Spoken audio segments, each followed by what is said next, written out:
Halo,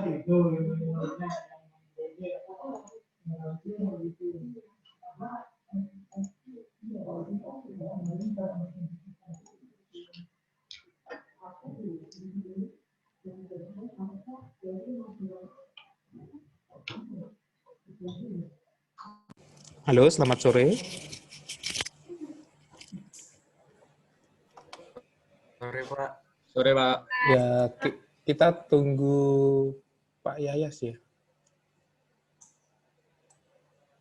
Baik, Pak.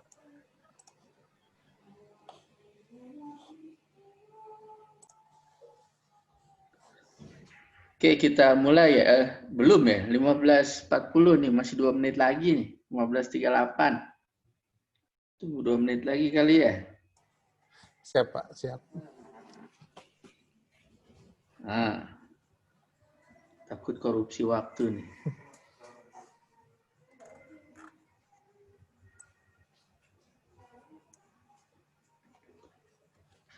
Oke, saya coba share dulu ininya ya, slide-nya.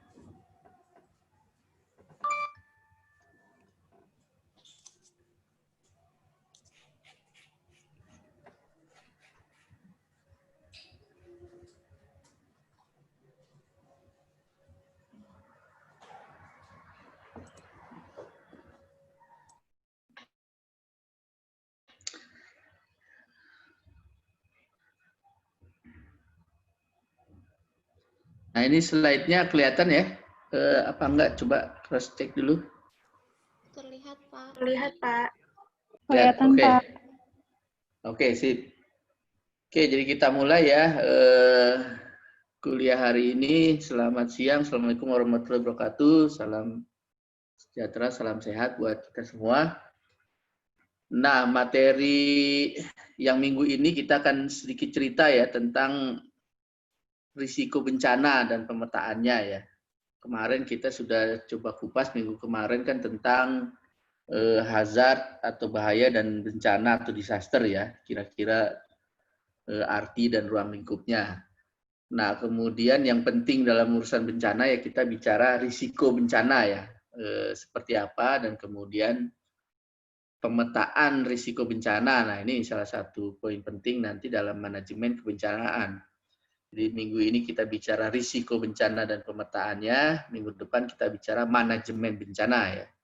Kemudian nanti ada mitigasi, adaptasi, dan setelah UTS nanti ada studi kasus lah dengan Pak Ulin, Pak Redo ya nanti. Oke, sekarang kita akan ya sedikit memahami risiko bencana itu sebenarnya apa gitu ya, dan pemetaannya bagaimana.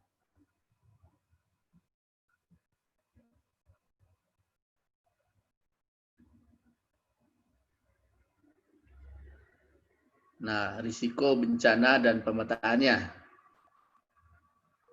Nah, untuk masuk ke pemahaman risiko bencana, ya. Nah, kita mulai dari nilai bahaya lah ya. Kita mulainya dari sinilah. Untuk nanti kita sama-sama menuju ke pemahaman risiko bencana. Nah, berbicara nilai bahaya ya. Jadi ini ada beberapa contoh ya. Di antaranya nih getaran akibat gempa bumi itu lapisan tanah gitu ya. Jadi getaran akibat gempa bumi itu dapat memecah lapisan tanah. Kemudian gelombang tsunami itu dapat menyapu pantai. Kemudian banjir dapat menggenangi hektaran lahan ya.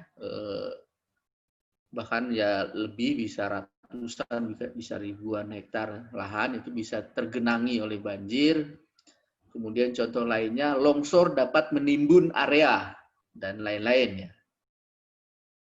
Nah, kita bicara nih nilai bahaya dulu ya. Jadi bahaya dari getaran akibat gempa bumi, bahaya sapuan tsunami, bahaya dari genangan banjir, dan bahaya dari timbunan dari longsor. Nah, ini nilai bahaya ya. Nah, si nilai bahaya itu dapat dihitung diantaranya dengan menggunakan satuan intensitas getaran ya. Jadi kalau tadi hubungannya dengan gempa bumi, seperti apa intensitas getarannya.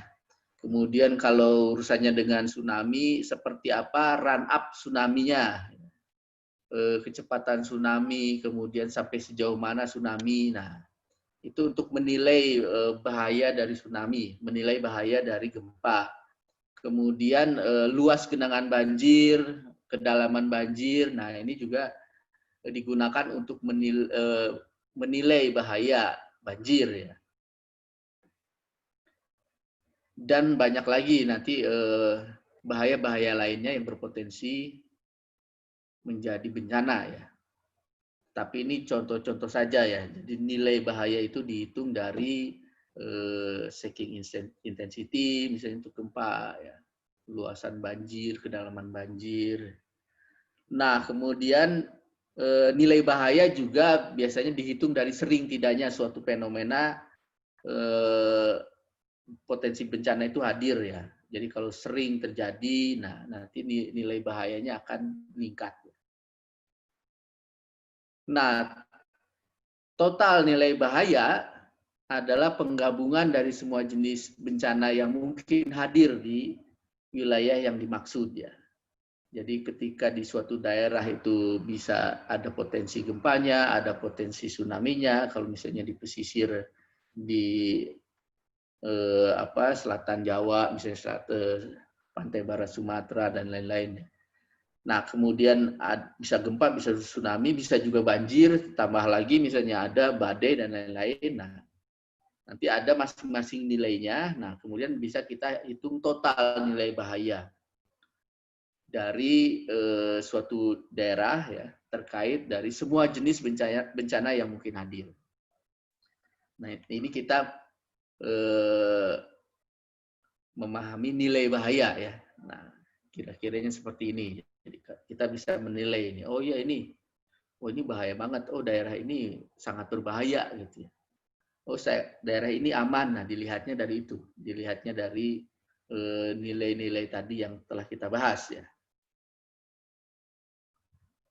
Nah ini contoh nilai bahaya getaran gempa bumi ya. Jadi ini shaking map intensity di peta rawan getaran gempa bumi di Indonesia ya. Dan merah tua mengindikasikan daerah paling rawan dampak getaran gempa bumi. Nah, jadi getarannya paling kuat ya. Berikan kerusakan. Nah ini sumbernya dari Kementerian PUP. Ini nilai bahaya dari gempa bumi.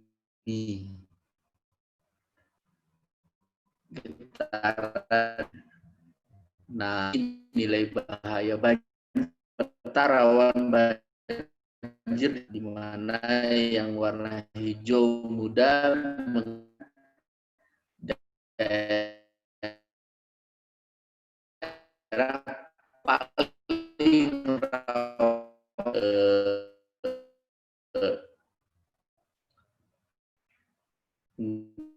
menggunakan warna bisa ya.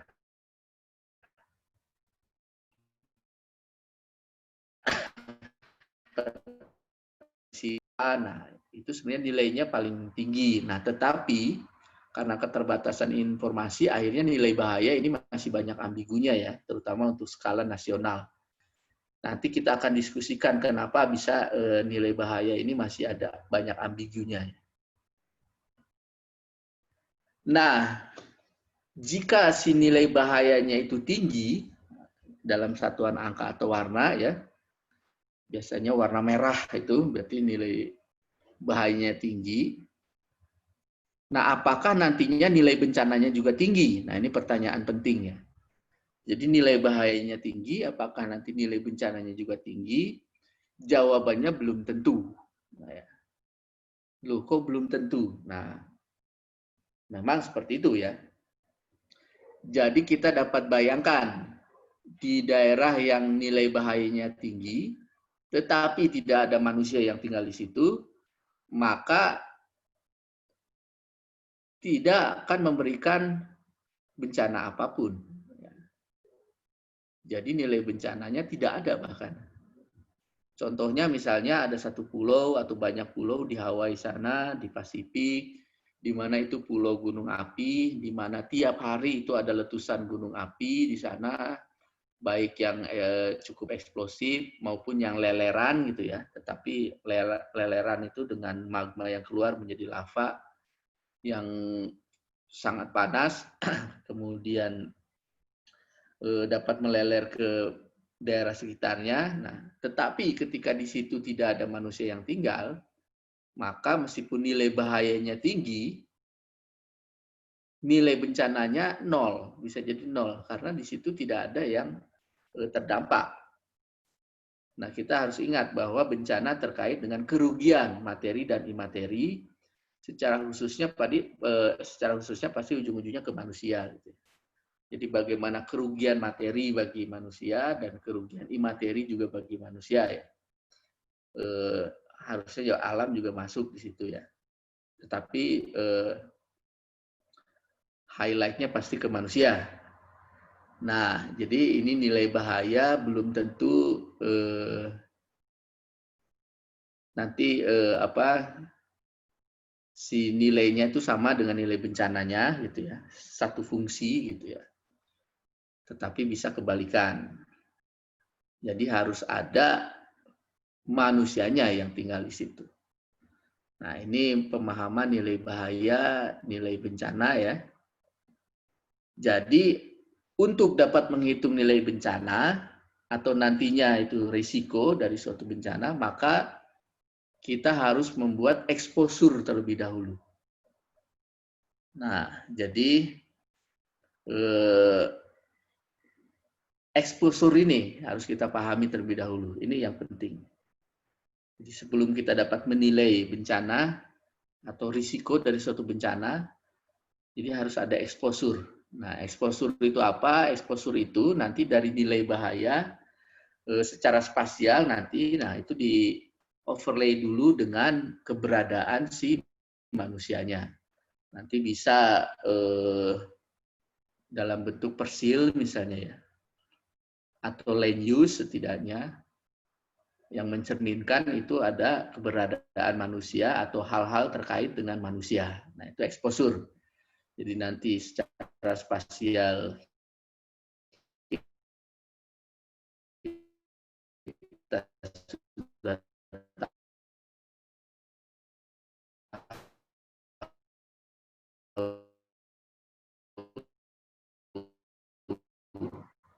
bahaya, exposure, itu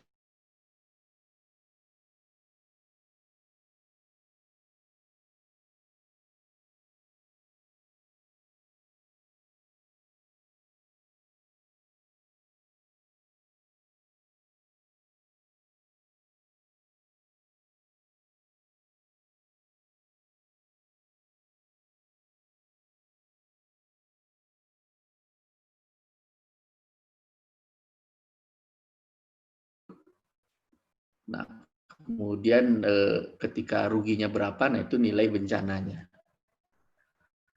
Kalau kena exposure, kemudian manusia tidak merasa rugi, maka itu bukan bencana. Nah, seperti itu pemikiran sederhananya ya. Nah, kemudian di dalam peta exposure kebencanaan, setelah kita overlay antara nilai bencana dengan hal-hal terkait dengan manusia, satuan spasial terkait manusia. Nah, kita harus memetakan nilai kerentanan atau vulnerability di situ ya. Nah, kerentanan atau vulnerability itu seperti apa? Nah, ini contohnya ya. Jadi, seberapa banyak rumah yang kemungkinan akan hancur apabila terjadi gempa bumi, seberapa banyak rumah akan hancur terkena sapuan tsunami, seberapa banyak rumah yang akan tertimbun. Nah, itu bicara kerentanan, vulnerability. Bisa dibayangkan lah. Jadi kita lihat, wah ini kalau ada gempa akan hancur. Nah itu kerentanan, vulnerability. Nah kemudian di dalam peta exposure juga harus kita petakan nilai kapasitas. Nah jadi kalau urusannya kapasitas itu terkait dengan seberapa banyak, contohnya ya, rumah yang kemungkinan tahan gempa apabila terjadi gempa bumi. Nah, jadi ketika gempanya datang, kalau dia baik-baik aja, berarti dia punya kapasitas yang tinggi. Seberapa banyak rumah yang kemungkinan tahan akan sapuan tsunami, misalnya rumah itu konstruksinya bagus, rumah itu 3 lantai, kemudian tidak akan tersapu tsunami. Kalau seandainya orang-orangnya sudah paham akan mitigasi, ketika tsunami datang dia naik ke lantai 3 sehingga selamat. Nah, itu kita bicara kapasitas. Nah, jadi ada kerentanan, ada kapasitas. Nah, itu menjadi satu satuan nanti dengan bahaya nanti kita bisa dapatkan peta risiko.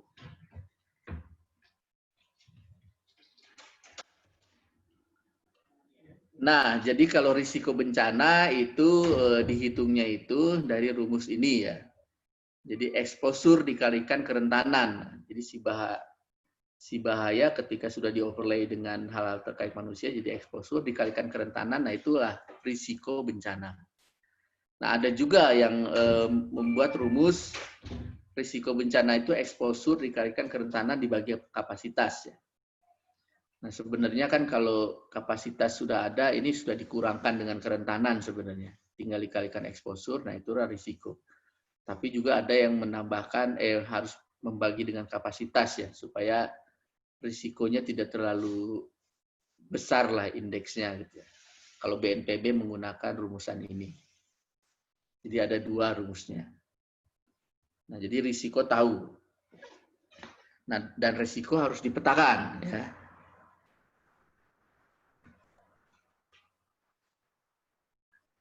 Nah, jadi harus ada pemetaan risiko bencana. Nah, pemetaan risiko bencana itu apa? Nah, pemetaan risiko bencana adalah pembuatan peta risiko bencana dengan analisa sistem informasi geografis. Nah, ini kekuatan kita di geodesi geomatika. Nah, kita bisa membuat peta risiko ya. Dengan bantuan GIS. Nah, kita menggabungkan exposure dan kerentanan, atau kalau rumusnya yang kedua ditambah kapasitas. Jadilah peta risiko. Nah, nanti dari peta risiko ini kita lanjut ke manajemen bencana. Ya. Nanti ada mulai dari monitoring, pemetaan bahaya dan risiko, mitigasi, adaptasi, dan lain-lain. Ya. Nah, kita baru bicaranya di risiko, pemetaan risiko. Nah, kemudian ada hal yang menarik untuk nanti didiskusikan panjang ya, terkait bahwa peta risiko seyogianya tidak terpaku pada aspek penyekalaan peta. Nanti kita akan diskusi ya, namun lebih kepada unsur level of detail ya. Tadi sebenarnya sudah disinggung ketika satu Jakarta itu tidak mungkin banjir semua. Tapi kalau dalam skala tertentu, maka bisa kelihatan Jakarta banjir semua gitu ya. Padahal bicara risiko jangan sampai terjebak di skala peta. Namun harus lebih ke unsur level of detail. Supaya peta risiko yang dibuat nanti bisa terandalkan. Nanti kita sampai ke situ diskusinya ya. Nah, kemudian ini tanggung beberapa slide lagi. Nah, kemudian kapasitas atau kekuatan yang bagus, mumpuni ya dalam mengurangi nilai risiko bencana itu akan tergantung pada preparedness dan resilient ya. Nah, nilai kapasitas itu tergantung preparedness dan resilient. Semakin baik preparedness dan semakin tangguh resilient, maka risiko bencananya itu akan terkurangi. Nah, kenapa si BNPB senangnya itu dibagi kapasitas? Karena bisa bermain-main dalam hal preparedness dan resilient. Sebenarnya nilai bisa saja menjadi nilai semu ya nantinya. Nah, preparedness, kesiapsiagaan adalah aktivitas-aktivitas dan langkah-langkah yang diambil sebelum bencana ya untuk memastikan respon yang efektif terhadap dampak bahaya, termasuk dengan mengeluarkan peringatan dini. Ada early warning yang tepat. Nah, di preparedness itu kesiapsiagaan. Kalau resilient adalah ketangguhan dari komunitas dalam menghadapi bencana. Ya. Jadi resilient urusannya itu ke komunitas, ke masyarakat nanti. Jadi masyarakat atau komunitas itu bagaimana ketangguhannya menghadapi bencana, belajar dari bencana, dan menyiapkan mitigasi yang lebih baik dalam menghadapi bencana berikutnya. Itu resilient. Nah, nantinya preparedness itu diimplementasikan dengan adanya tim siaga, ada standar operasional prosedur, SOP yang tetap, ya. Kemudian ada rencon, rencana aksi dari komunitas, ya. Kemudian kalau ada early warning, nah itu disebutnya preparedness-nya bagus, ya. Nah, ini contoh ya bagaimana kita membangun resilient, ada edukasi, ada partnership, ada self-sufficiency, engagement. Nah, ini slide terakhir ya. Nah, saya stop dulu di sini, nanti kita akan diskusi. Silakan kalau ada yang ingin ditanyakan dulu. Nah, ini apa nih? Oh, maaf Pak, sebelumnya saya keluar masuk Zoom, jaringan HP saya lagi bermasalah. Wah, kasihan. Semoga jadi tidak masalah lagi. Silakan, ada yang mau ditanyakan dulu? Raise hand, kalau enggak langsung ngomong. Pak, izin bertanya Pak. Silakan. Siapa nih? Naufal ya? Ya Pak. Ya, Pak, saya silakan. masih bingung terkait untuk exposure itu sendiri Pak. Karena kan sebelum kita menghitung nilai bencana atau risiko, kita membuat exposure itu terlebih dahulu tuh Pak. Nah, saya masih belum memahami sih Pak, exposure yang mau dibuat itu seperti apa Pak. Gitu sih, Pak. Ya, jadi simpelnya ya, ketika kita bicara ini daerah bahaya, kalau tidak ada orangnya di situ, maka bencananya menjadi tidak ada. Betul kan? Teorinya seperti itulah. Karena bencana itu harus ada yang tersakiti. Nah, gitu ya. Harus ada yang dirugikan. Nah, dalam hal ini kan yang dirugikannya pasti manusia. Nah, jadi exposure itu ketika kita sudah punya peta bahayanya, kita sudah warna-warna bahayanya kita tahu, nah kita overlaykan dengan keberadaan manusia. Nah, itu exposure. Nah, tentunya peta manusia apa gitu ya? Peta manusia apa? Apakah manusianya dipetakan kemudian di overlay? Nah, itu kan tidak mungkin karena manusia itu kan objek yang dinamis. Jadi apa yang merepresentasikan keberadaan manusia? Nah, contohnya persil. Itu yang paling bagus itu ya kita overlay dengan persil. Karena persil-persil itu di dalamnya pasti ada manusia, benar kan? Atau land use, misalnya land use di situ ada pemukiman, kemudian ada lahan pertanian, di mana lahan pertanian itu kan milik manusia, pemukiman itu di dalamnya ada manusia, nah itu di overlay, nah itulah exposure, hasil overlay-nya. Jadi ketika warna merah di overlay dengan pemukiman, nah kalau ketemu berarti si pertampalannya, nah itu exposure. Kebayang nggak? Kalau bahayanya di sini merah, pemukimannya di samping di sini, di overlay itu tidak ketemu, itu bukan exposure. Kebayang? Berarti yang saya nangkap ini Pak, exposure nanti kayak semacam hasil pemetaan yang dimana faktornya itu pendukung kayak manusia, terus juga kayak pemukiman itu sendiri nanti di overlay tersebut ya Pak? Ya, jadi overlay dulu kan persil itu kan peta persil, misalnya kita bisa dari mana lah, dari BIG ada atau dari OpenStreetMap atau dari Google Earth juga bisa. Nah, itu kan ada tuh vektor-vektornya atau rasternya, ya, biasanya vektor lah gitu ya. Nah, itu di overlay dengan si warna-warna bahaya tadi. Nah, kalau plug nanti pas gitu di situ, nah itu exposure. Kalau tidak pas berarti bukan exposure. Nah, si exposure ini itu data yang selalu akan didiskusikan ya. Jadi kita mau exposure itu sampai level apa ya? Tadi bicara level of detail ya. Kalau di Jepang itu exposure itu sampai persil, pokoknya persil. Kemudian di dalam persil itu sudah ada informasi. Berapa orang yang tinggal di situ, umurnya berapa saja, apakah ada orang tua yang di situ. Nah, sudah sampai ke level of detail seperti itu. Nah, kalau di kita, yang penting land use. Pek, ini pemukiman, ini bahaya. Oh, exposure.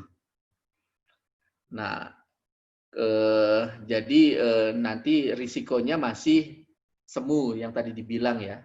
Karena kita bicara pemukiman ya, belum cukup sebenarnya untuk menghitung risiko. Nah, itu exposure ya. Kebayang ya? Yang, Pak. Terima kasih, Pak. Oke. Silakan ada lagi yang lain dulu. Izin bertanya, Pak. Silakan. Desi. Kan tadi kan udah dibahas tuh, Pak, tentang nilai bahaya kan, Pak. Nah, itu tuh dalam hitung nilai bahaya itu tuh dalam kurun waktu tertentu apa dari semua bencana yang terjadi di wilayah tersebut? Berapa itu?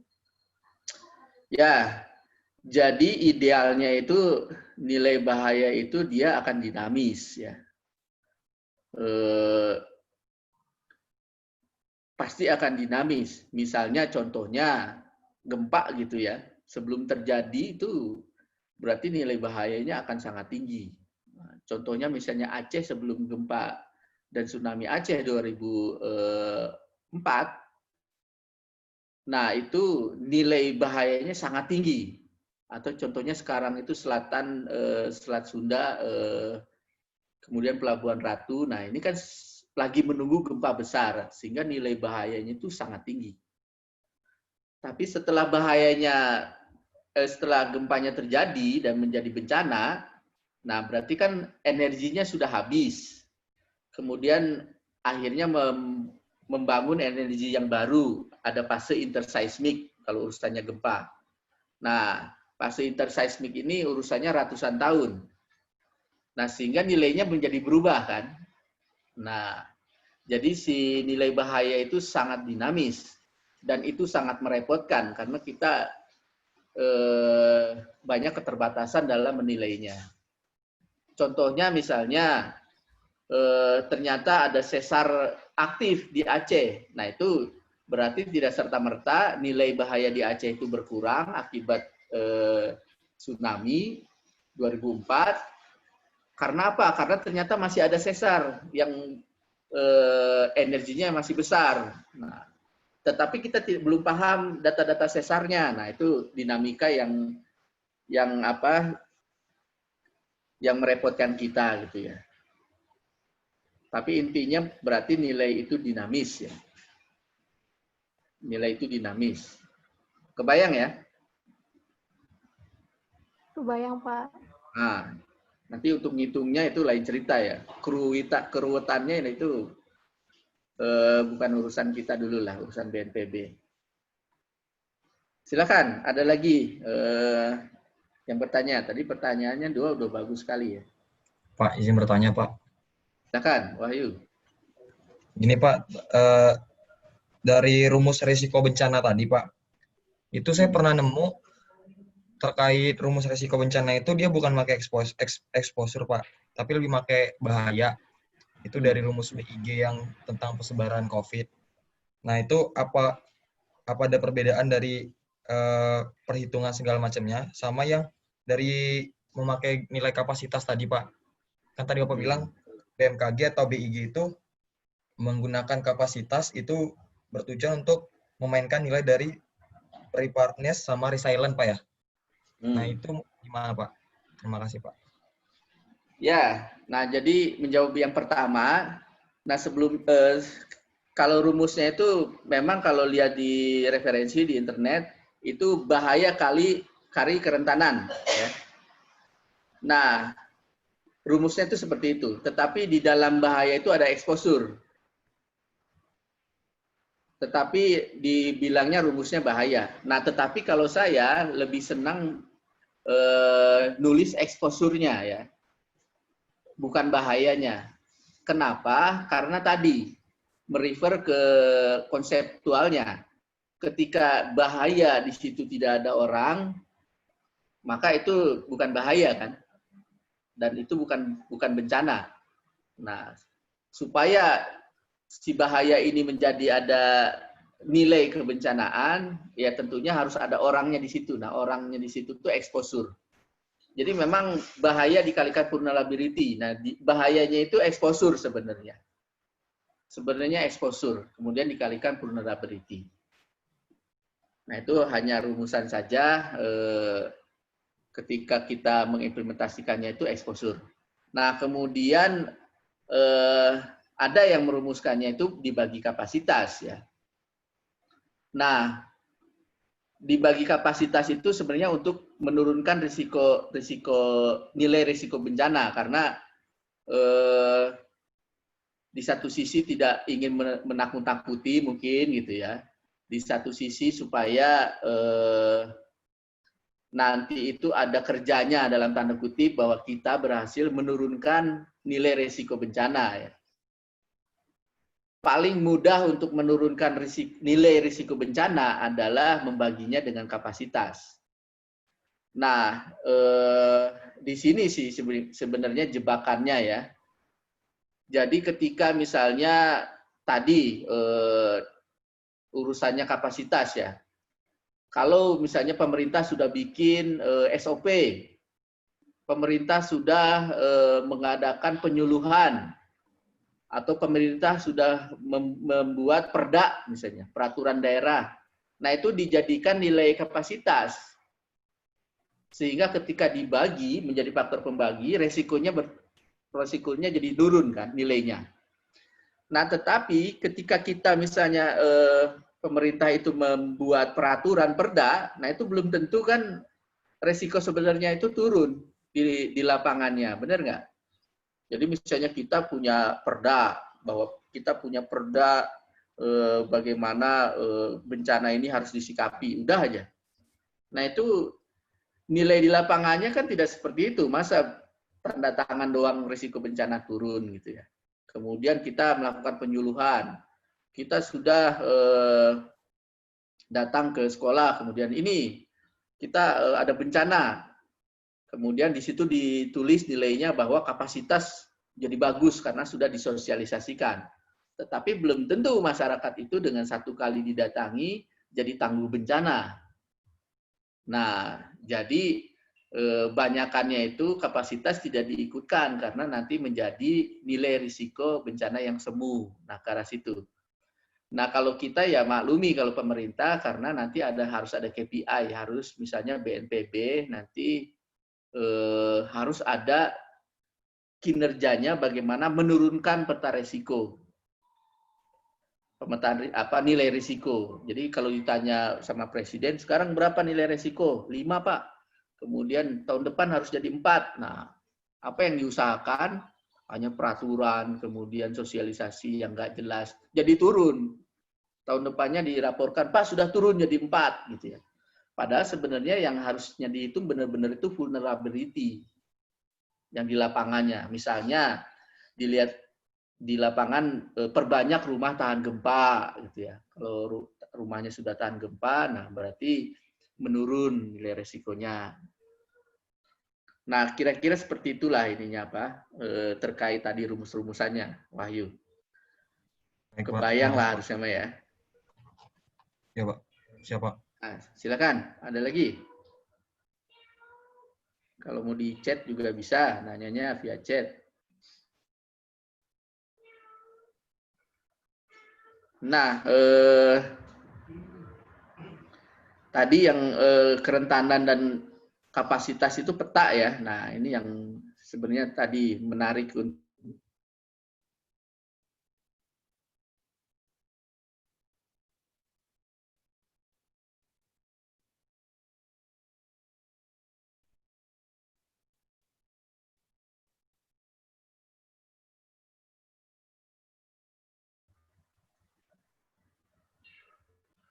Nah, susahnya itu ketika kita memetakan kerentanan itu kan harus skalanya detail ya, persil. Nah, Di Indonesia ya belum ada data-data itu ya.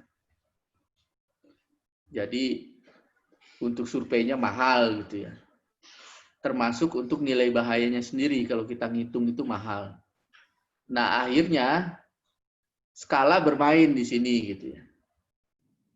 Jadi kalau peta risiko skala nasional atau peta risiko skala provinsi, nah akhirnya warnanya menjadi gak jelas karena berlindung di balik skala lah tanda kutip. Nah itu yang saya tidak sepakat lah dengan pemerintah saat ini bahwa ketika menghitung risiko itu peta risiko jangan ada sakut pautnya antara skala peta dengan skala objek harusnya ya. Kebayang nggak? Atau masih bingung? Silakan.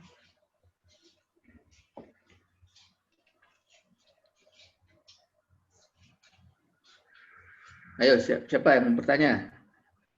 Belum saya tunjuk nanti.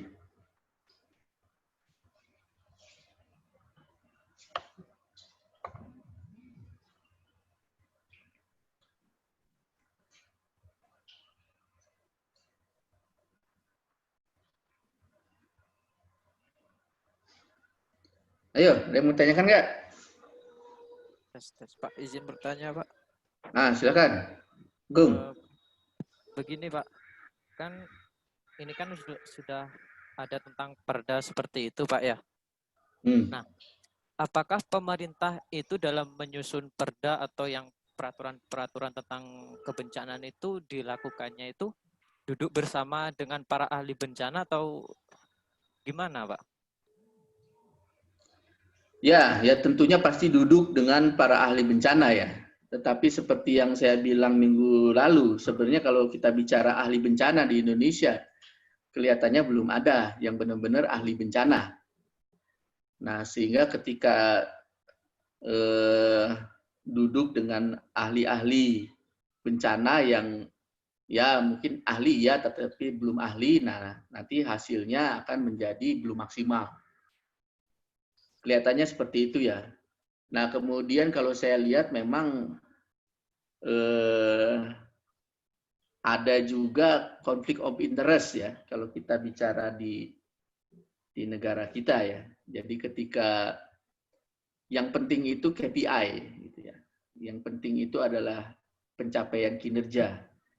Nah, jadi bagaimana supaya nanti bisa kita mereport bahwa mampu mengurangi risiko bencana dengan indikator yang kita buat supaya memang tujuannya mengurangi. Nah, akhirnya ya tadi ke nilai semu itu didapatnya. Nah, jadi kalau melihat ke situ ya ahli bencananya belum ada yang benar-benar ahli, kemudian ada juga yang ahli yang bermain tanda kutip ya. Ada konflik of interest. Nah, itu juga ditemukan ya. Ada juga yang urusannya ke proyek misalnya. Yang penting ada peta bencana.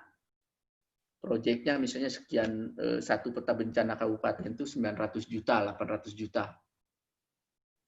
Padahal sebenarnya mah kalau kita mau menghitung potensi bencana, itu tidak mungkin dengan nilai sekian.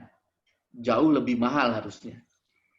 Contohnya untuk peta banjir, kemudian untuk longsor, ya, kemudian untuk terkait misalnya nanti ada banjirop dan lain-lain. Nah, kita perlu DEM, Digital Elevation Model, yang teliti, di mana harus diambilnya oleh LiDAR. Ya. Nah, ketika di wilayah Indonesia, wilayah pesisir Indonesia, kalau dipetakan oleh LiDAR, nah ini butuh dana 3 triliun. Nah, pemerintah tidak menyediakan dana 3 triliun karena kan, wah mahal. Ya sudahlah biarin, orang bencananya juga belum tentu terjadi lah. Atau kalau terjadi pun ya sudahlah, pokoknya nanti tinggal ada tanggap darurat, kemudian tinggal tambah doa, tinggal tambah kepasrahan, urusannya selesai. Daripada mengeluarkan 3 triliun. Nah, itu masih ada ini ya, ada konflik of interest-nya sangat besar ya. Itu untuk menjawab lebih detail ke Agung tuh, jadi bisa dapat gambaran kan. Oh, nah ini situasinya lah terkait kebencanaan di kita ya di Indonesia. Jelas ya, Agung? Jelas, Pak. Silakan. Bapak mau tanya, Ya, silakan, Nova. kenapa harus level of detail dan bukan dari skala parameternya Pak dalam pembuatan peta resiko banjir itu Pak? Ya, jadi bukan banjir saja ya, semua bencana harusnya ya. Kita lihat level of detail. Nah, begini ya, kalau kita bermainnya di skala, misalnya ya, kemudian kita bicaranya di skala 100.000 gitu ya. Nah, kalau 100.000 itu kalau titik, nah kan ada rumus geometriknya ya, kita orang geodesi nih. Kalau peta 100.000, ketelitian geometriknya berapa tuh? Kita ambil nilai misalnya 0,3 mili kali skalanya. Berarti ada 0,3 kali 100.000. Itu dalam milimeter ya. Berarti ada 30.000 milimeter. Berarti ada 3.000 sentimeter ya. Benar ya? Berarti ada berapa tuh kalau 100.000? 300 meter, benar ya? Si titik objek. Nah, jadi kalau bicara peta 100.000, ya benar ya, 100.000 dikali 0,3 mili. 30.000 mili. Berarti 3.000 senti. Berarti 30 meter ya? 300 meteran. 300 kalau meter, Pak. 300 meter. Nah, sedangkan kalau kita bicara longsor itu sangat-sangat lokal. Longsor itu hanya 200 kali 200 meter misalnya. Belum lagi kita bicara petanya 1 juta ya, yang berarti satu objek itu per 1 kilo ada informasinya. Nah, bisa kebayang nggak? Berarti nggak akan kelihatan di situ ada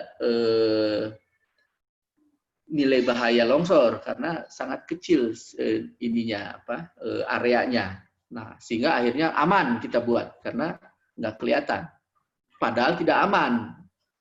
Nah, jadi jangan sampai terjebak di skala itu seperti itu. Kan kalau kita bicara Indonesia, risiko bencana Indonesia tadi petanya sudah ditunjukkan. Nah, itu kan 1 juta. Berarti di nilai-nilai itu tuh nanti hanya per 1 kilo atau per 3 kilo ada satu nilai. Berarti nggak kelihatan si potensi sebenarnya. Nah, makanya jangan pakai skala. Jadi harus pakainya level of detail. Kebayang ya? Coba tadi siapa? Nova ya? Kebayang nggak? Kebayang. Nah, jadi harusnya ya ketika bicara peta resiko itu sama halnya dengan peta navigasi laut. Harusnya. Kita tahu peta navigasi laut itu skalanya kecil karena harus melihat misalnya satu wilayah pelayaran misalnya atau satu alur pelayaran kayak ALKI gitu ya, alur laut Kepulauan Indonesia. Nah, skalanya itu kecil, tapi ketika bicara nilai kedalaman terhadap cat datum itu tidak boleh salah. Karena kalau salah kapal karam. Kalau kita pakai unsur skala di situ bukan level of detail, aman kok di situ. Pas ke situ jegrek, karam. Loh kok karam? Ya aman Pak. Kalau bicara skala di situ aman. Kalau bicara skala ya kita tidak boleh bicara skala kalau urusannya keselamatan. Nah, termasuk tadi keselamatan pelayaran itu bicaranya itu nilai kedalaman terhadap cat datum yang benar. Sehingga kapal itu dapat ke situ aman. Nah, sama halnya untuk masalah bencana itu tidak bisa. Bencana nggak kelihatan karena skala petanya 1 juta ya nggak boleh. Meskipun petanya 1 juta, tetapi informasinya harus tetap detail. Jadi peta itu skala itu hanya untuk masalah tampilan. Apalagi sekarang sudah kita bicaranya itu digital. Di zoom, zoom in, zoom out kan sudah bisa. Jadi kita tidak ada excuse lagi untuk masalah nilai bencana menggunakan skala, tapi harus menggunakan level of detail. Kebayang ya?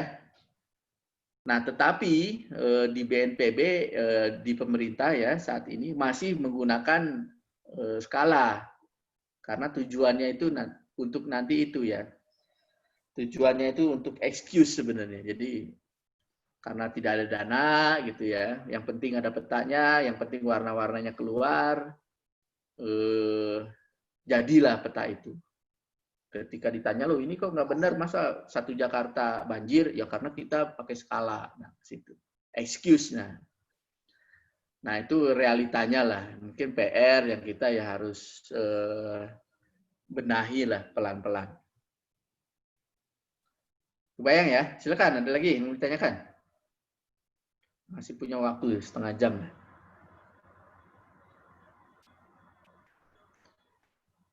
Nah, urusan yang bikin peta resiko itu geodesi ya, geomatika itu. Jadi kita punya peranan di situ, makanya kita bisa berbicara banyak. Cuman sayangnya ya kita tidak dilengkapi data-data yang bagus ya itu ya.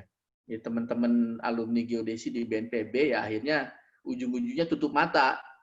Yang penting mah ada peta, padahal tahu itu salah gitu ya. Tetapi daripada tidak bekerja di situ, protes-protes tidak bekerja, nah jadi tutup mata. Silakan, ada yang menanyakan?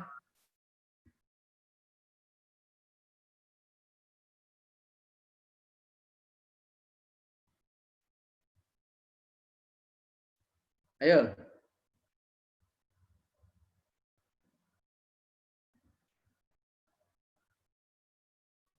Ini siapa nih? Pak, Apa? nanya lagi. Ya, silakan, Desi.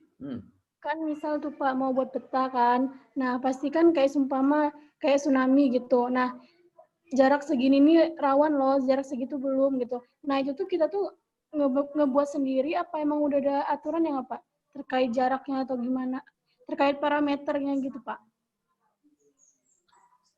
Ya, jadi parameternya ada ya. Parameternya ada, telah dibuat gitu ya.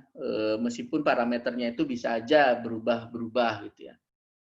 Nah, untuk menghitung tsunami nanti harus memperhitungkan misalnya lokasi sumber gempa, kekuatan gempa. Kalau kekuatan gempanya di atas 6,5 mungkin itu berpotensi tsunami gitu ya. Bisa kita hitung nanti ketinggian tsunami akan berapa meter. Nah, kalau tinggi tsunami misalnya 10 meter, 15 meter, ketika nanti datang ke pantai, akan sejauh mana run up-nya. Nah, tentunya kita harus punya topografi pantai. Tadi saya bicara DEM itu, Digital Elevation Model yang bagus. Kalau DEM-nya nggak bagus, nanti kita memodelkan bisa salah model. Misalnya, oh ini tidak akan kena tsunami karena ini konturnya tinggi, padahal di lapangannya konturnya rendah gitu ya. Nah, jadi parameter itu ada, teorinya ada, sangat jelas, tetapi nanti di datanya itu yang menjadi masih pekerjaan rumah. Nah, kemudian di Indonesia ini ada wali data.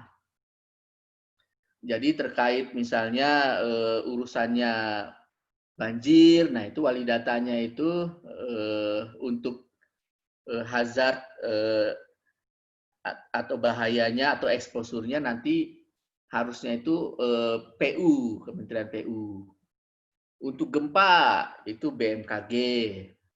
Kemudian untuk bencana gunung api sudah ada Badan Geologi PVMBG, Pusat Vulkanologi.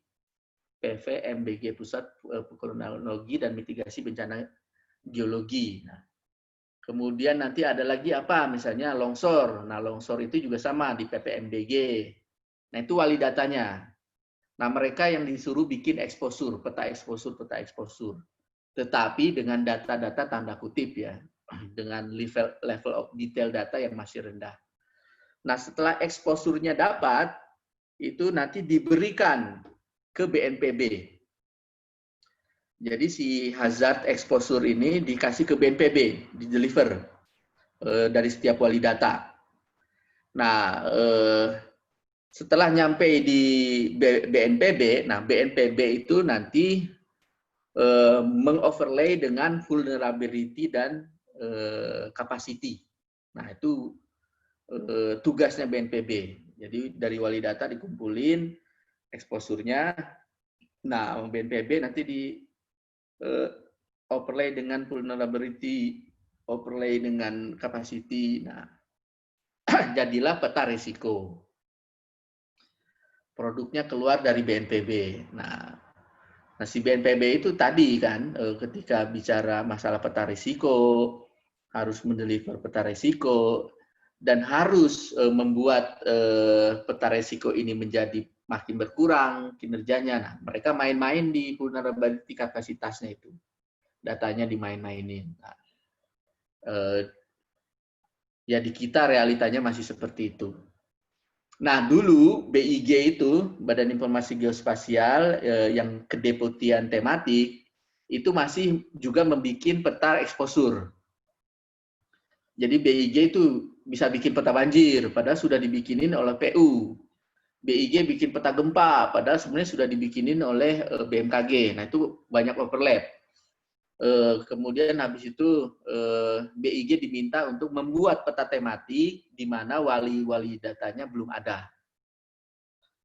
Nah, akhirnya mereka membuat peta tematik di mana wali data belum ada terkait kebencanaan. Kayak misalnya peta bencana banjirop, nah itu belum ada yang buat nih. Kemudian BIG disuruh buat.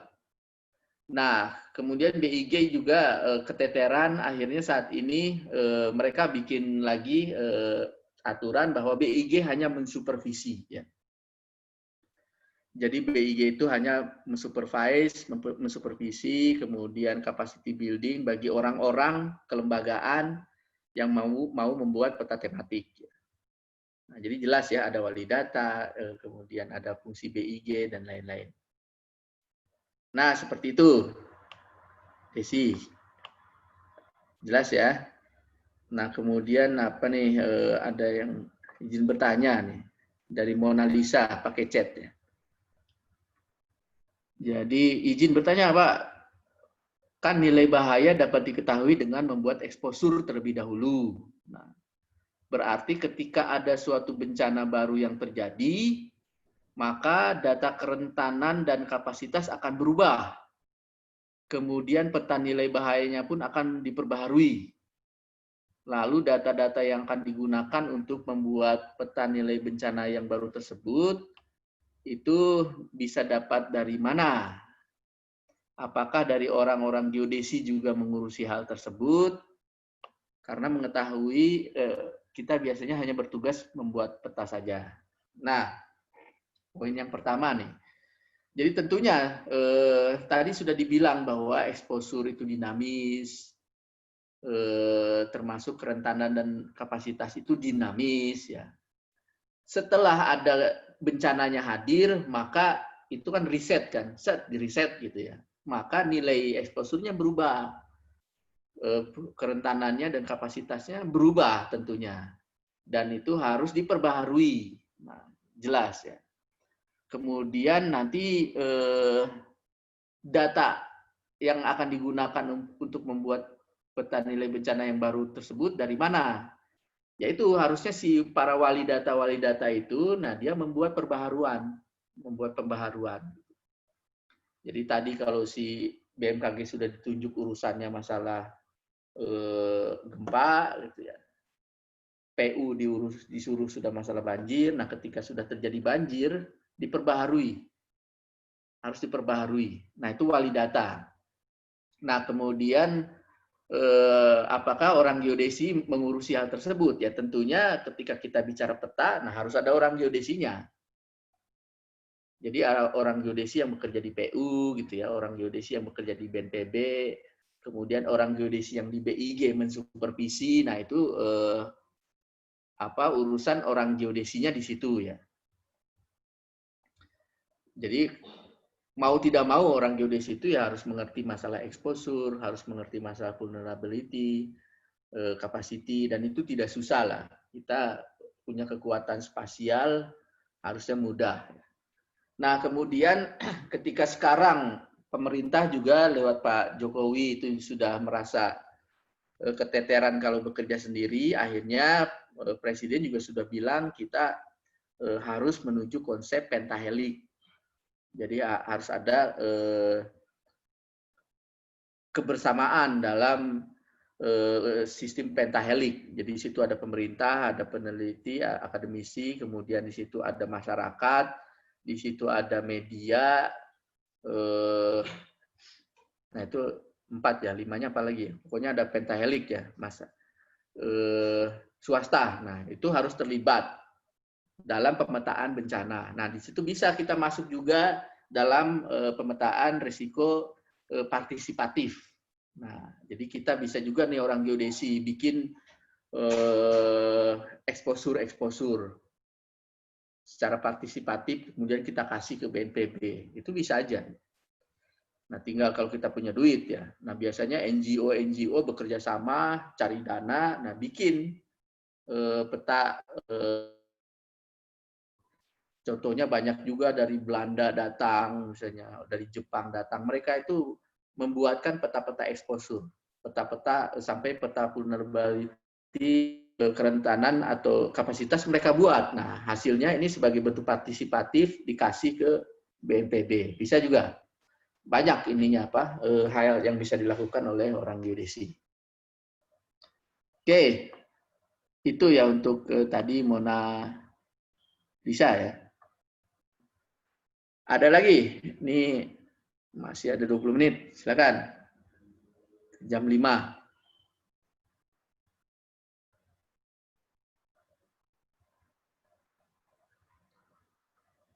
Pakai chat juga bisa, atau langsung juga bisa lah. Ayo. Nah ini kan langkah untuk berikutnya kita memahami harus step by step sejelas mungkin sekarang ya.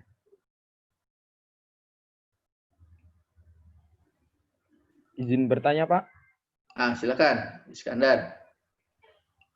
Menilai rumus yang tadi, Pak, untuk nilai bahaya, yang mana exposure itu dikali kerentanan dibagi kapasitas, Pak. Untuk yang rumus tersebut, kan untuk exposure dan kerentanan itu sendiri kan, mohon maaf, untuk exposure kan yang dari alamnya, untuk kerentanan dan kapasitas itu kan dari suatu komunitas, dalam artian ini masyarakat ya, Pak. Untuk minimalisir nilai bahaya, apakah dengan cara menaikkan nilai kapasitas itu apakah optimal, Pak? Ya, Pak. Terima kasih, Pak. Ya, nanti tentunya kita akan masuk ke manajemen bencana. Nah, di situ ada yang namanya upaya prevensi, mitigasi, dan adaptasi. Nah, nanti urusannya katanya kalau mitigasi itu ada hard structure, ada soft structure, gitu ya. Kita akan bahas. Kemudian ada penyesuaian kalau diadaptasi. Nah itu juga bisa meningkatkan. Jadi sebenarnya kalau nanti kapasitas itu lebih terkaitnya ke orangnya, tetapi kita juga ada pendekatan mitigasi dan pendekatan adaptasi untuk supaya nilai resikonya turun. Gitu ya. Jadi kombinasi. Jadi nanti di dalam vulnerability itu disitulah ada mitigasi, ada adaptasi, ada prevensi ya. Untuk nanti mengurangi nilai bahayanya. Kemudian masuk juga kapasitas. Nah, itu semuanya dihitung, akhirnya risikonya bisa turun. Kebayang ya ininya?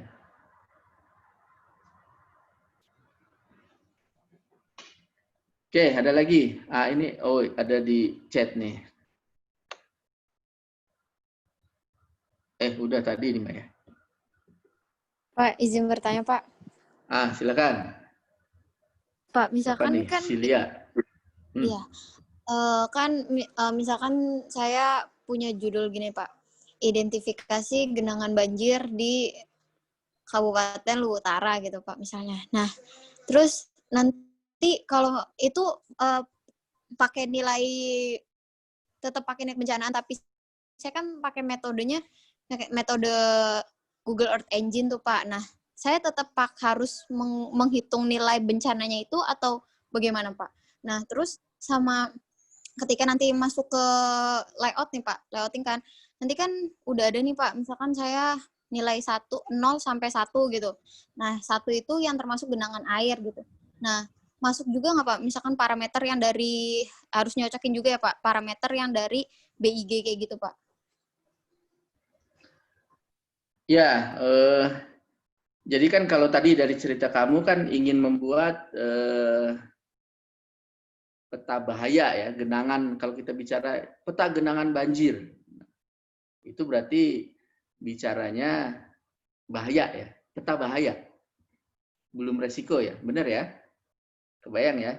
Jadi peta Iya, Pak. genangan banjir. Nah, kemudian supaya peta itu nanti menjadi resiko, nah berarti kamu harus tambahkan lagi overlay dengan supaya dapat exposure-nya. Jadi berapa rumah yang akan terkena banjir, ya termasuk di mana sajanya ya. Tambahkan. Nah, meskipun nanti bukan hanya persil aja kalau kita ngitung resiko, tapi anggap sederhananya persil dulu.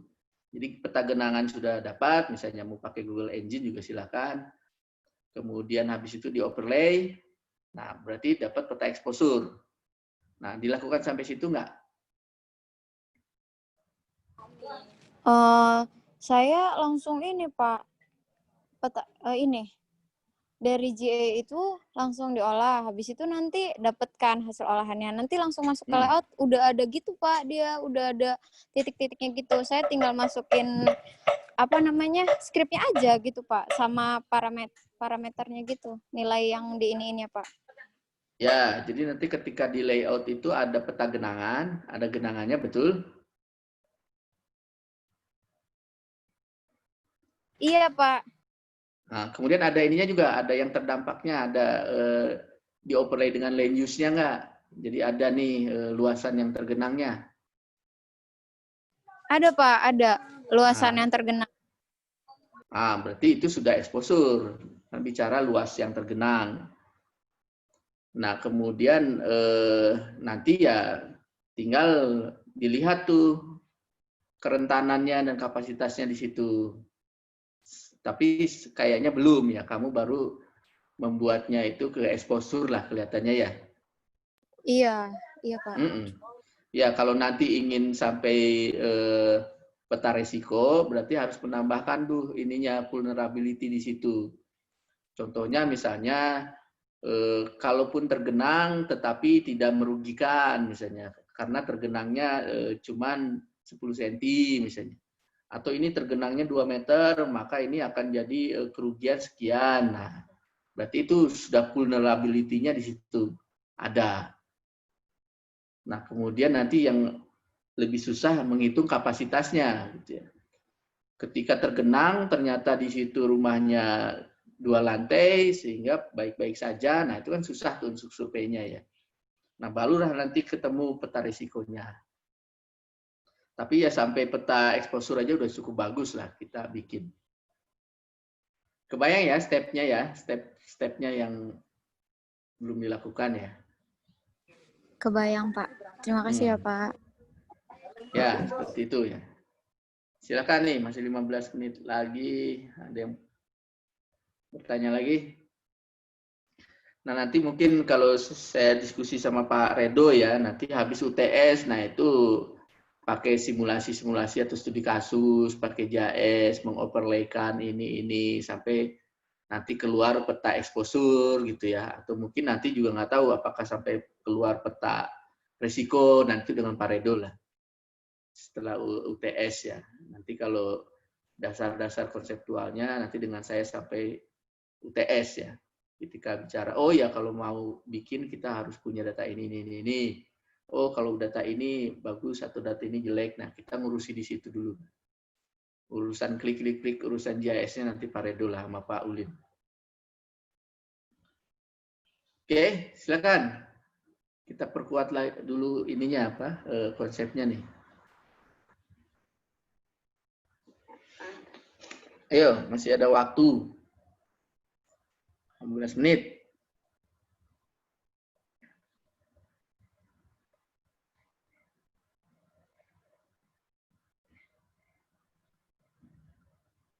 nanti ya tadi yang poin pentingnya itu di aspek skala dan level of detail lah itu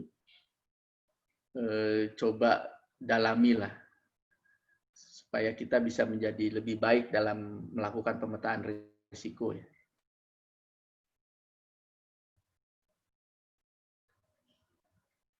Ayo, ini sebelum saya tunjuk mana nih? Dita nih, ada nih. Dita ada nggak? Jangan Dita lagi makan bakso nih.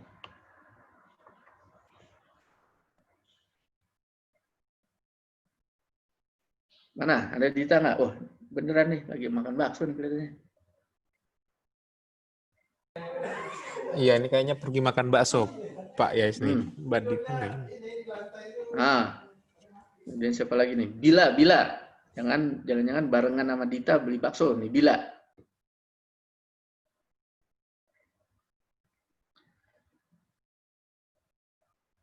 Jadi kalau urusan ngecek mahasiswa apa mau makan bakso atau apa bukan urusan saya lah, urusan Pak Ulin lah ini kalau ini. Yang masalah putus-putus sinyal itu susah. Ada nggak?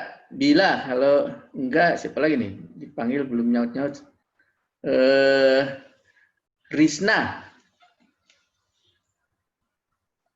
Silakan kalau sambil ada yang mau bertanya. Ini lampu saya mati nih, gelap-gelapan saya.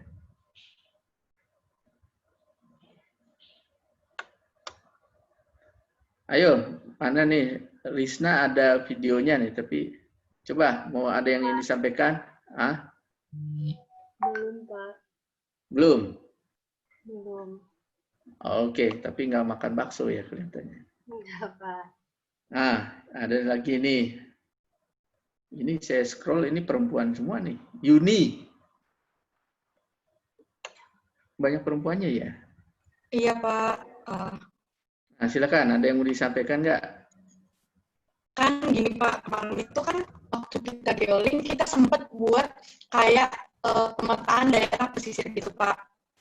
Nah, tapi pada waktu itu tuh kebetulan terjadi bencana gitu, Pak, bencana tsunami. Nah, otomatis kan wilayahnya pasti berubah lagi dong, Pak. Jadi kalau kata Bapak misalnya kayak gitu udah dibuat peta segala macam, itu bisa dihitung nggak Pak exposure-nya setelah keadaan bencana itu, Pak? Apa sebelum bencananya harus dihitung, Pak? Ya, jadi kalau nanti urusan masalah peta itu banyak sebenarnya. Nanti ada kalau peta sebelum bencana tadi kan, exposure itu sebelum bencana. Kemudian habis itu kita bisa buat peta risikonya. Nah, kemudian pas terjadi bencana itu juga ada peta lagi, peta damage gitu ya. Ada peta quick damage assessment, ada peta damage real damage gitu ya. Jadi terkait dengan pas bencana itu kan untuk urusan tanggap darurat, untuk urusan nanti recovery dan rehabilitasi, nah kita harus tahu kerusakan. Nah, itu nanti kita harus memetakan kerusakan. Jadi ada peta kerusakan. Kemudian bisa juga ada quick assessment ya, quick damage assessment. Jadi melihat peta kerusakan tetapi secara cepat. Itu peta lagi tuh. Kemudian ada peta kerusakan. Kenapa peta kerusakan itu penting? Ya karena nanti untuk masalah recovery, tanggap darurat, recovery dan rehabilitasi. Berapa orang yang terdampak di situ, siapa saja yang harus ditolong, berapa dibutuhkan bantuan. Nah, itu urusannya harus ada peta itu. Nah, setelah itu, ketika itu misalnya daerahnya tidak sesuai dengan tata ruang, kita harus ada peta pembaharuan tata ruang bencana. Peta lagi tuh. Beda lagi tuh, kita harus bikin peta tata ruang yang baru. Kemudian peta rehabilitasi ya tentunya harus ada. Nah, setelah semuanya kembali normal, bahaya itu akan datang lagi. Nah, kita harus bikin peta bahaya yang baru, kemudian peta nilai exposure, nilai bahaya dan exposure yang baru. Nah, itu prosesnya itu nanti berputar ya. manajemen bencana itu berputar. Jadi dari bahaya, bencana, tanggap darurat, recovery, rehabilitasi. Kemudian habis itu hazard lagi, kemudian habis itu bencana lagi datang, kemudian masuk lagi ke tanggap darurat, recovery, rehabilitasi. Nah, selalu siklus. Makanya manajemen bencana itu siklus ya. Dan bencana itu adalah siklus. Nah, dari situ ya kita banyak peta yang harus kita urusi dan petanya itu harus kita update. Berubah-berubah. Nah, jadi nggak akan ada beres-beresnya tuh urusan pemetaan.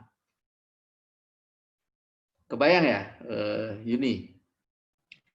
Terus Pak, ini Pak, kan kata Bapak tadi bencana itu siklus ya Pak? Nah, kayak misalnya ada siklus 5 tahunan, 10 tahunan gitu kan Pak maksud Bapak. Terus, kalau misalnya di Indonesia sendiri itu Pak, kalau kata menurut Bapak, untuk pemetaan itu sendiri udah berjalan baik belum Pak? Ya, kalau kita lihat faktanya, yang tadi juga sudah disinggung ya, ketika ngurusin masalah peta bencana, nah kalau kita jujur bilang ya berarti kan belum berjalan dengan baik ya. Tadi bahwa ngitung risikonya aja masih ada unsur kepentingan gitu ya. Kemudian data-datanya yang detail itu belum ada. Contohnya DM harus ada 3 triliun gitu ya. Nah, kemudian belum lagi kalau bicaranya dinamis, data yang dinamis gitu ya. Kita masih datanya statis gitu ya. Belum bicara data dinamis. Nah, jadi kalau melihat pemetaan kebencanaan, nah itu pekerjaan rumahnya masih banyak. Gitu ya. Faktanya, kita bilang jujurnya seperti itu. Jadi PR. Nah, ini ya nanti ya kontribusi dari kita, geodesi ya banyak juga situ. Kebayang ya? Baik Pak, terima kasih Pak.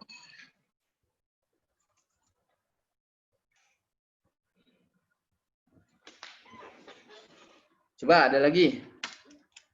10 menit lagi nih. Nanti jam 5 ya, selesai ya, Mas Ulin. Siap, Pak.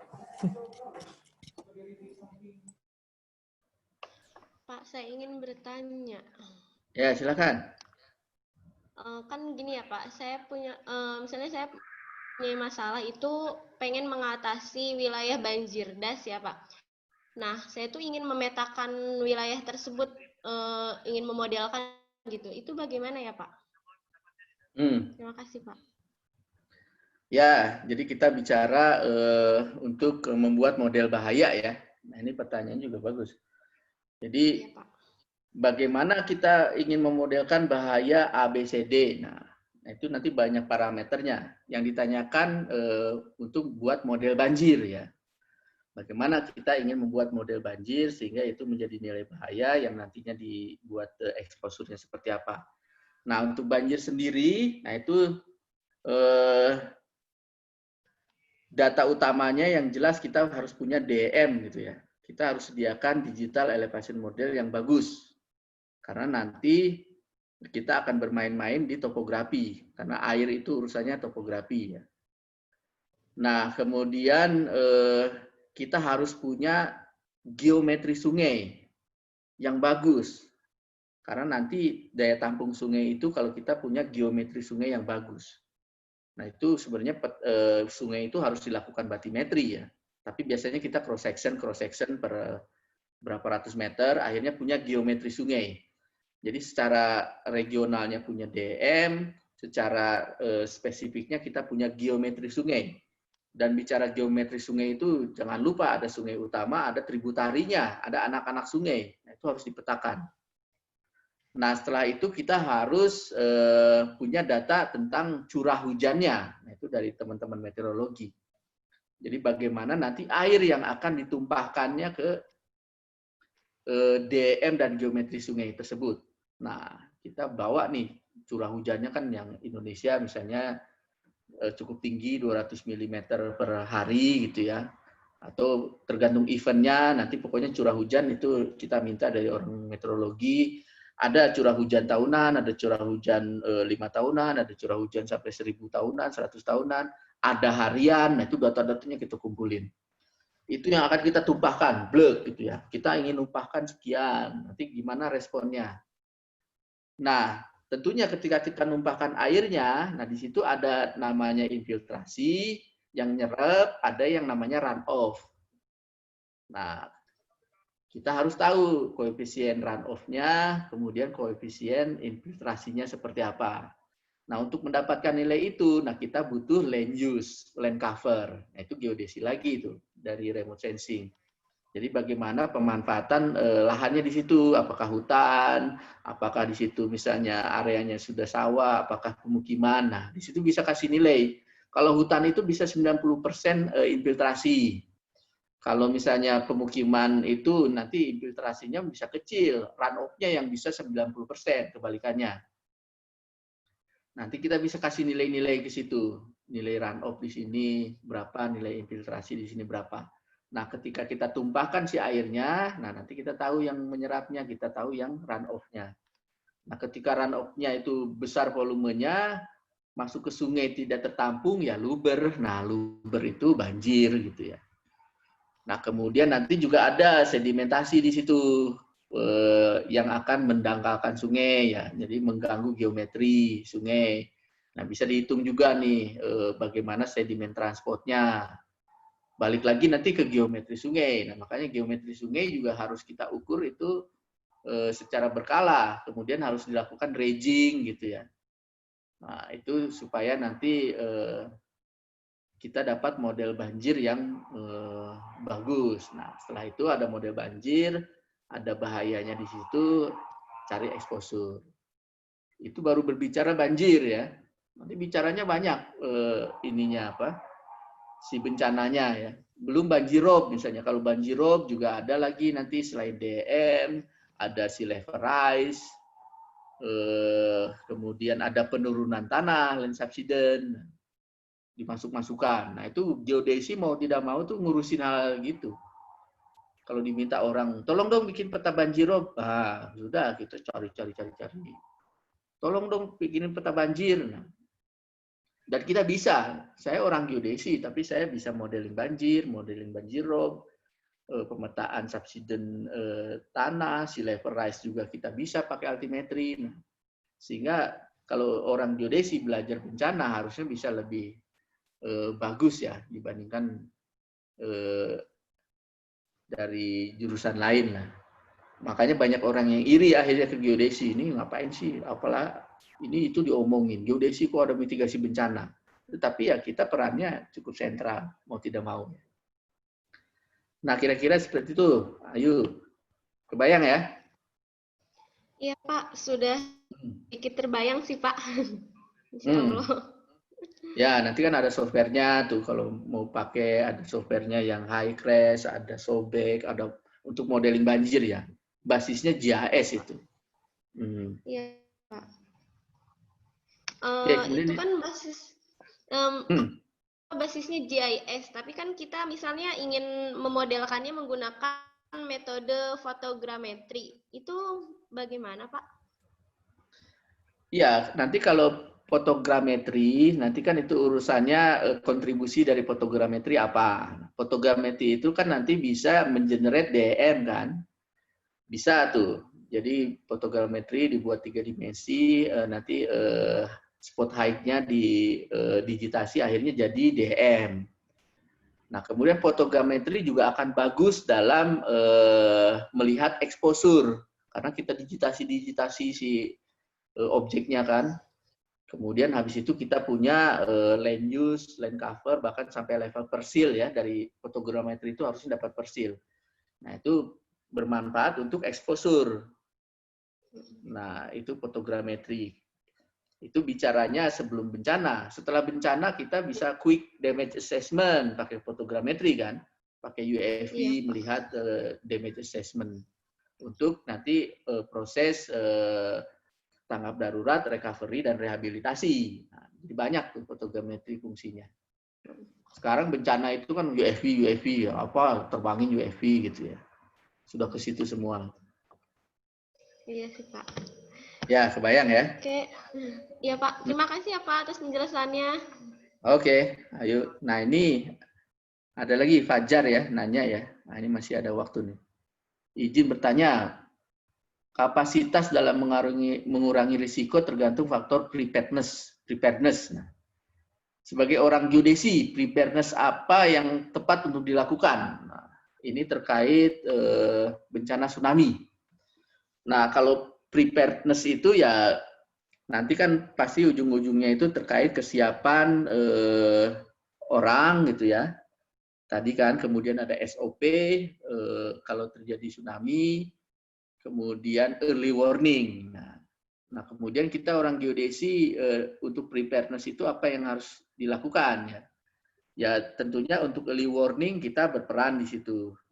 Sistem monitoring tsunami kan itu bisa pakai buoy GNSS, bisa pakai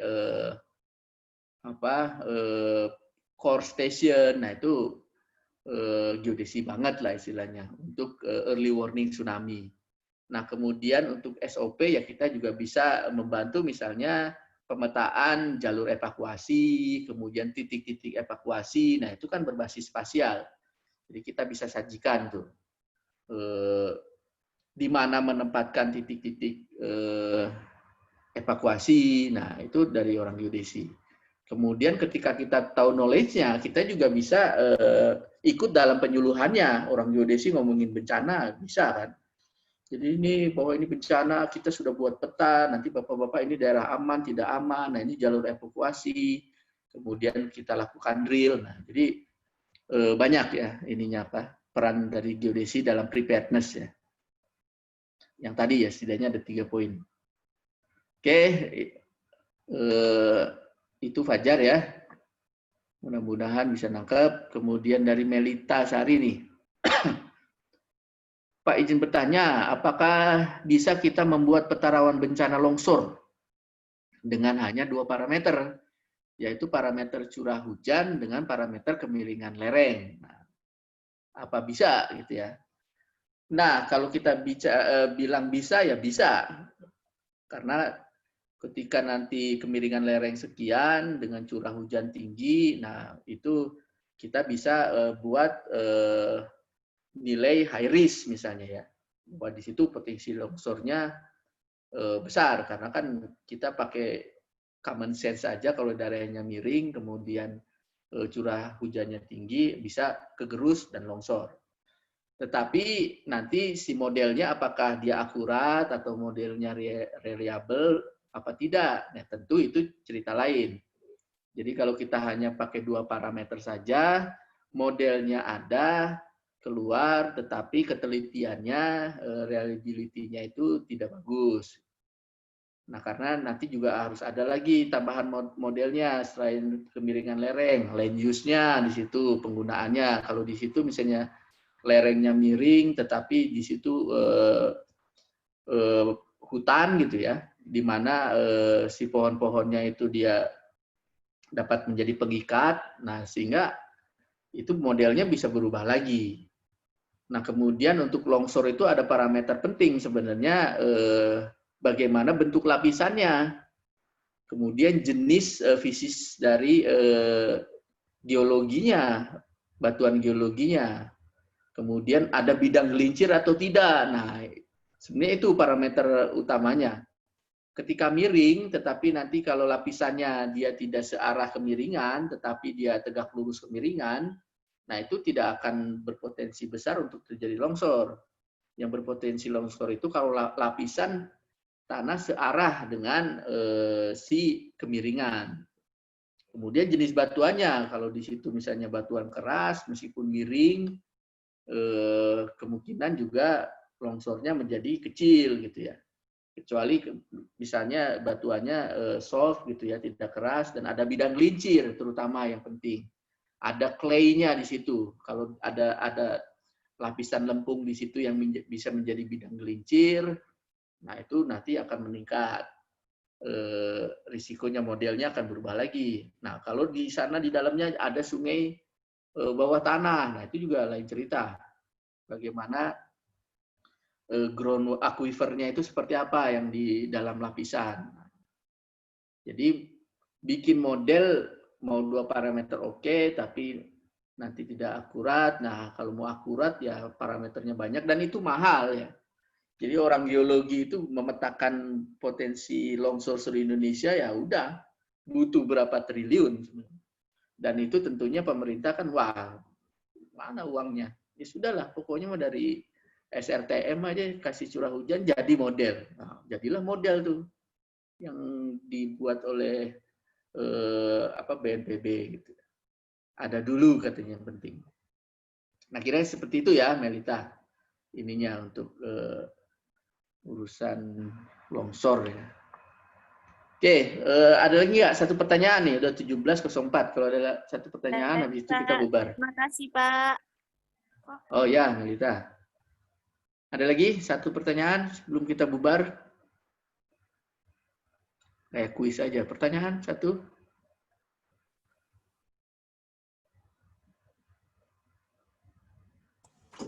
Ada Pak di kolom chat itu Pak.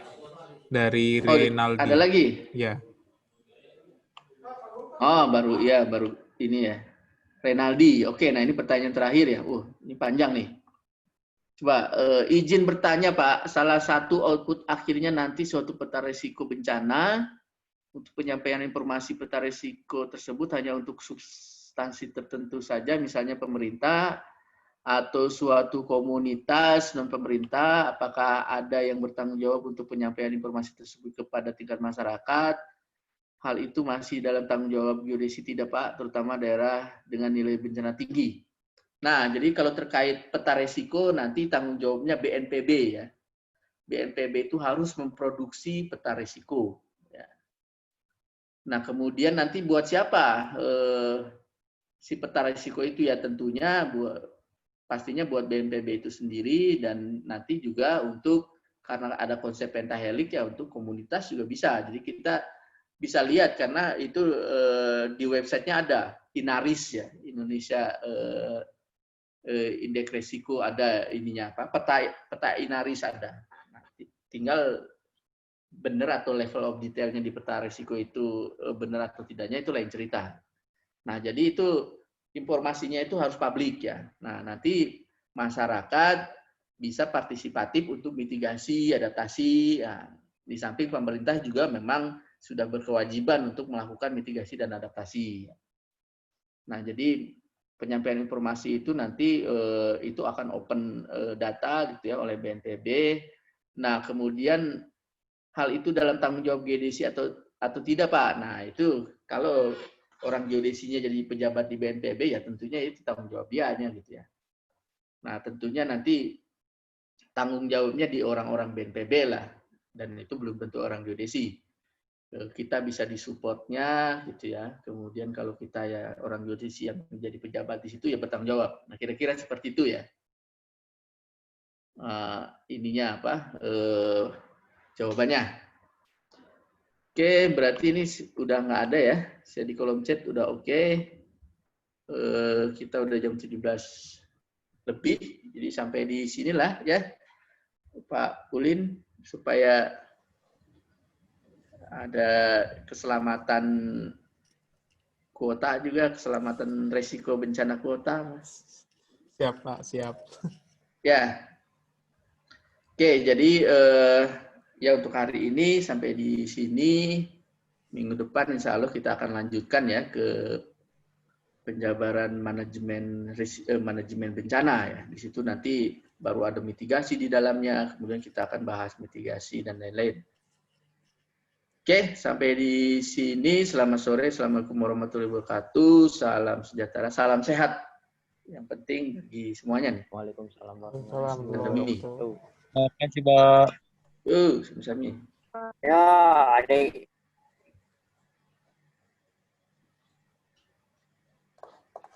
Saya live ya. Baik, Pak. Terima kasih, Pak Yayas. Yuk, sama-sama.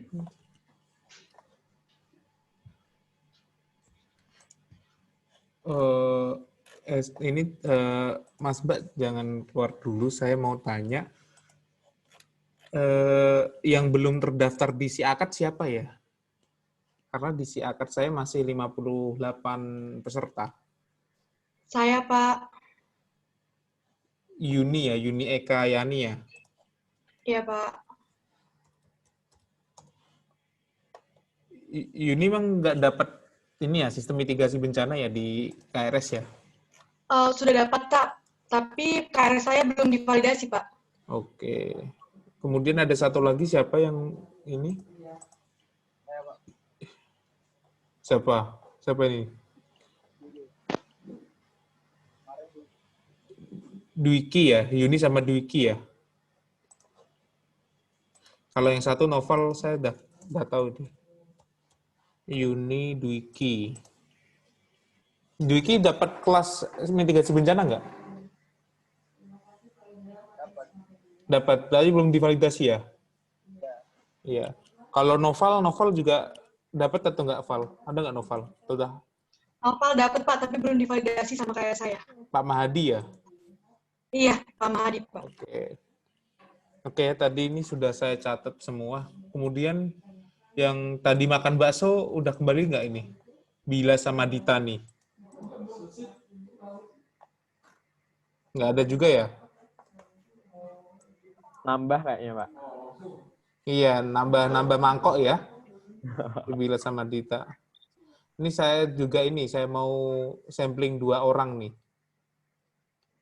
Iya. Kahfi Akbar ada nggak? Iya, Pak. Oke, siap. Kemudian Mona Lisa ada nggak? Halo, Mona Lisa? Hadir, oke. Siap ya, jadi yang kena sampling tadi 2 orang itu ya, yang lagi makan bakso. Oke, kita lanjut untuk pertemuan minggu depan ya, dengan Pak Yayas kembali. Kayaknya belum ada tugas nih, belum asik nih kalau minggu depan saya bilang ke Pak Rido ya, biar ada tugas nih. Gak asik nih, pertemuan ketiga nggak ada tugas ya kalian ya nih, di mitigasi bencana. Pak, banyak tugas, Pak. Tugas lain banyak, Pak. Iya, harusnya pertemuan pertama saya kemarin ngasih tugas ya ini harusnya. Masya Allah, Pak. Bapak, PPT materi yang sebelumnya belum diupload di ini ya, Pak, Classroom? Oh, belum ya? Yang Iya, Pak. sama Pak Yayas atau sama saya? Yang baru pertemuan pertama kalau nggak salah, Pak, yang Oh ya, coba nanti saya mintakan ke Pak Yayas ya. Pak Yayas juga PPT-nya juga sedikit ya. Sama videonya ya. Videonya bisa cek di YouTube-nya Pak Redo ya. Jangan lupa di subscribe, like, and comment ya. Oke, Pak. Di YouTube-nya Pak Redo ya. Bapak nggak sekalian, Pak? Bentar lah. Nanti monetasnya rebutan sama Pak Redo nanti.